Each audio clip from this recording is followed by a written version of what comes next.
بسم الله الرحمن الرحیم. السلام علیکم.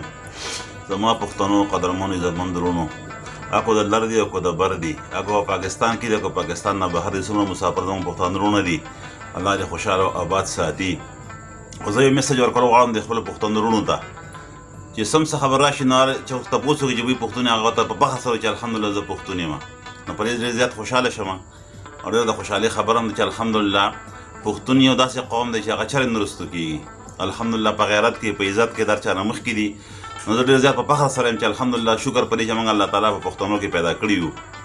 خو صرف دا میسج ورکوم خپلو پښتنو وروڼو ته، که چېرې یو پښتون وروڼو نه تپوس وکړي چې بهی د پښتون مطلب سره یا معنی سره، نو کېدای شي ډېرو پښتنو وروڼو ته دا پته نه وي چې د پښتون معنی سره د پښتون سره د پنځو لفظو نه جوړ دی چې پې ښې تی و نون.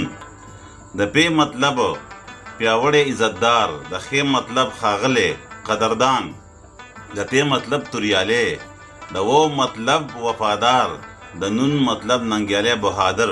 نو چې دا پنځه صفات په کم پښتون کې وي نو پوه شي دا پښتون دی الحمدلله. او دا پنځه صفات په هر یو پښتون کې شته، شکر الحمدلله. هغه وایي که نه یو مصرک کې وایي د غیر غماس په خوله دمکي د یارې مه راکوه، د غیر غماس په خوله دمکي د یارې مه راکوه، ساده پښتون یم بدماشي د چا په ځان نه منم.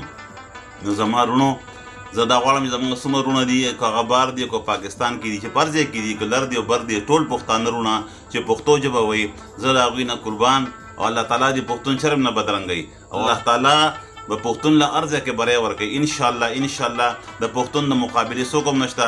خو افسوس د یو خبره کو چې پښتون په خپلو کې یو شو او پښتون اتفاق وکړو الحمدلله. پښتون په هر یو ملک او په هر یو ځای کې مخکې دی الحمدلله، او الله تعالی دې همیشه مخکې لري.